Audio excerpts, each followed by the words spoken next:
Welcome back to Weed Talk News. This is our B block, or second section of our week-long review of cannabis news from coast to coast. I'm Alaina Pinto. Over the past decade, many professional sports leagues have eased their restrictions on private use of cannabis by their athletes, and some have eliminated the tests entirely. In the NFL, there's now the case of six-year defensive end Randy Gregory, who is suing the league and his old team, the Denver Broncos. Gregory, who has documented mental health and anxiety challenges, tested positive for THC that he uses for medicinal purposes. Sure enough, that regular use medicinal use has led to fines totaling $500,000.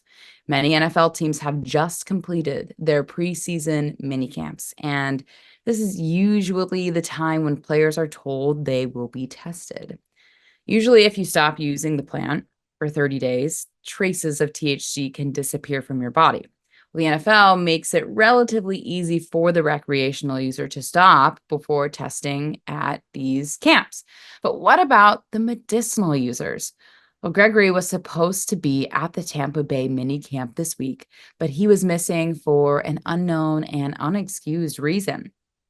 That has resulted in a $100,000 per day fine from his new team, the Tampa Bay Buccaneers. This is only the beginning of the story, but needless to say, nothing is easy in cannabis, even in states where it has been legal for over 10 years now, and tweaks to the original bill will continue. But we are talking about the state of Washington, where Matthew Friedlander tells us more in his Washington State report. Hi, I'm Matthew Friedlander, coming to you from the owner's office here at Skagit Organics with the Washington State Cannabis Report for Weed Talk News. We just wrapped up a historic week here in Washington State, and my report today is going to focus on a law that took effect on June 6th. This law removes the excise tax from medical cannabis products when purchased by registered medical cannabis patients. Our excise tax here in Washington State is 37.5%. So this is obviously going to lead to a huge reduction in cost for registered patients when they access their medical cannabis products at our retail stores here in Washington State. Now, you may recall that Washington had a medical program in effect long before our current regulated market, but these two systems were combined in 2015. But this caused a lot of problems for patients, as one could imagine. There were less retail stores than there were dispensaries, so less access points for patients. The prices were now higher with all the taxes that were levied on these products. And there was just less availability of medical style products than there were previously. The patient community and many organizations, including the Cannabis Alliance, have lobbied our legislature for over 5 years for the removal of this excise tax, presenting this as a solution to many of these problems. Washington State had one of the lowest participation rates of any state that had a medical cannabis program. We had less than 10,000 registered patients here in the state. There were few products available, like I said, and the prices were very high. So what have we seen since June 6th? We have seen an increase in registered patients in the database. We've been getting reports from stores that many people are coming in with their authorizations and actually joining the database.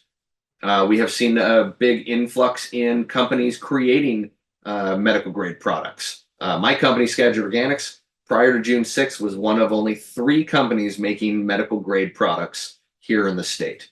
So we've already seen that some of these problems are easing and that we are seeing an increase in participation from people in the patient registry and in the medical cannabis program here in Washington State. And we're hopeful that that is going to just continue on, and we will see a larger number of patients coming into the system. So that's what I've got for you this week out of Washington. My name is Matthew. Don't forget to like, share, and subscribe. As we continue to look at different state challenges and news in the cannabis industry, one state that is considered another battleground state is South Dakota. In the 2020 presidential election, that state had both medical and adult use questions on their ballots. When both passed, it became the first state to vote in medical and recreational legalization. But Their governor, Kristi Noem, was none too pleased and challenged that 2020 result for recreational legalization and got that thrown out by the South Dakota State Supreme Court. The medical program is now in place in South Dakota. Now, when that ballot question returned in 2022 in the midterm elections, it was defeated 52 to 47%. But advocates are hoping the third time's the charm this fall when legalization of home grow of 6 plants and possession up to 2 ounces and 16 grams of concentrates is back on the ballot. According to a poll of 500 South Dakota voters this past week by the Cheisman Center for Democracy at the University of South Dakota, cannabis legalization for adults was defeated again, 52% to 42%, with 7% still undecided.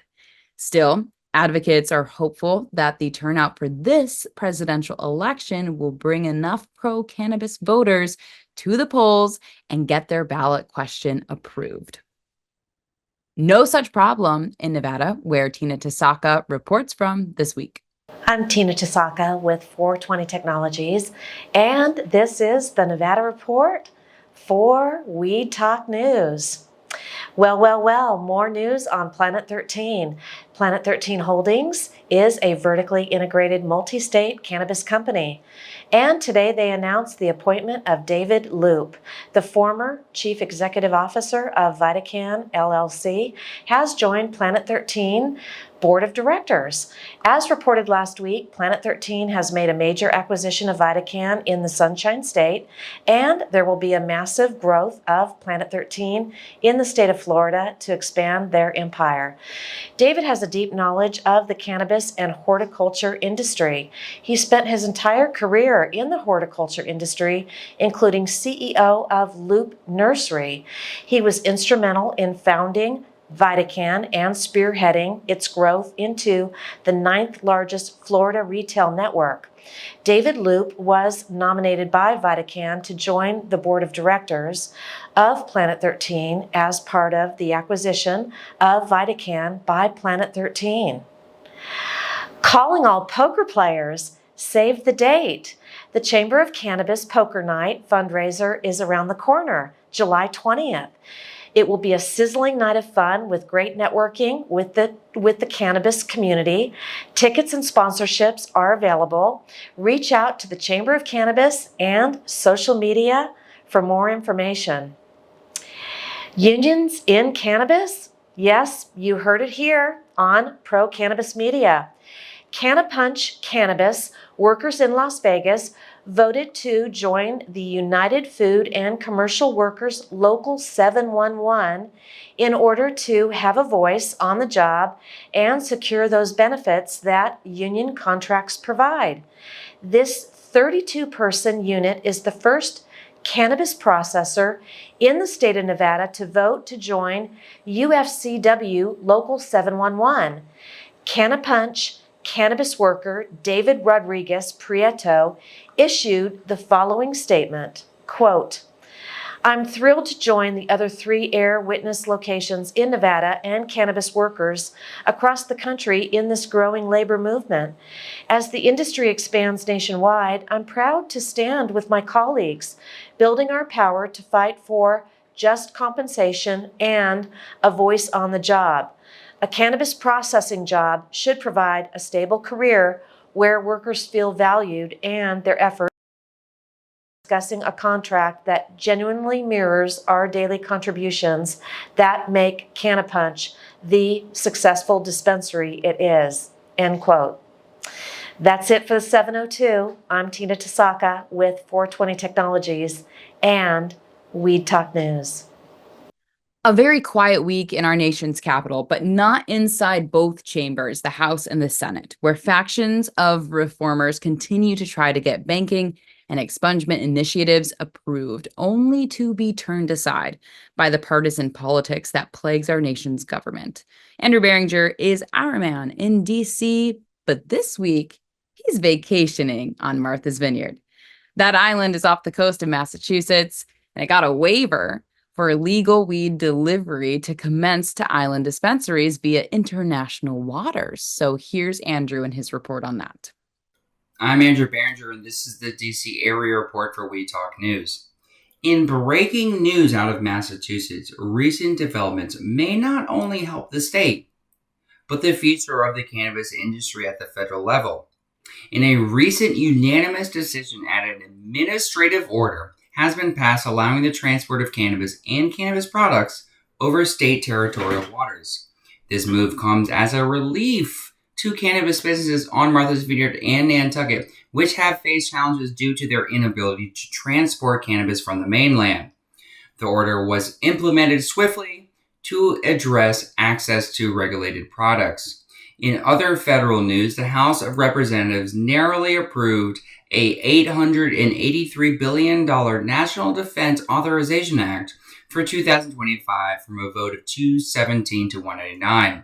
The Senate Armed Services Committee unveiled its own version, which supports the Pentagon's clean energy and climate initiatives. The House-approved NDAA also includes a provision preventing military branches from testing recruits for cannabis despite the White House opposition. Now, updates from Maryland. Governor Westmore will pardon over 170,000 cannabis convictions, making it one of the nation's most comprehensive acts of clemency related to the cannabis plant. The pardons will benefit an estimated 100,000 individuals, primarily from Black and Brown communities, who have been disproportionately affected by decades of unjust cannabis laws.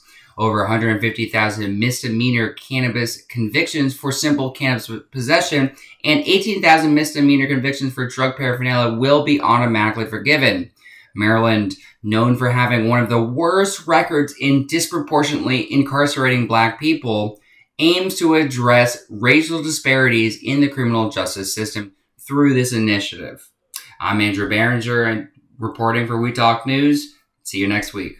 Well, that'll do it for the B Block this week. When we publish the next section, the C Block, PCM founder Jimmy Young is back with the Bay State report and a huge fine for the nation's largest multi-state operator.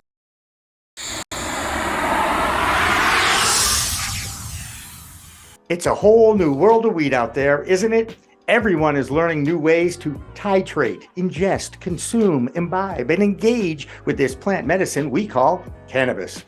Now let me tell you my cannabis story. You know, I've had 4 major surgeries in the past 23 years and suffer from osteoarthritis with a variety of metal parts in my body and one on deck. Now, thanks to those chronic pain issues, I've been a medical patient in Massachusetts for almost 10 years now.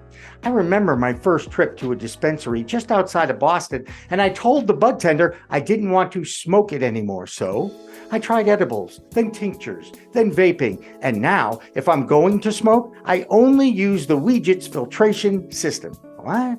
The Weedgets.com, Weedgets, that's weed, W-E-E-D, G-E-T-S.com, is where you'll find the planet's coolest product that cools the smoke from everyone's favorite flower. The guy that started this was a pretty good medical device manufacturer, and he created this maze pipe that cools the smoking process from 1,300 degrees Fahrenheit upon inflammation down to just 90 degrees when it reaches your mouth. That's right, 1,300 down to 90. That's why this maze pipe is amazing. Now, add in the code of PCMTV and you get 15% off. So just go to Weedgets.com and check out the best way to enjoy a cooler smoke with less coughing and hacking and more peace of mind.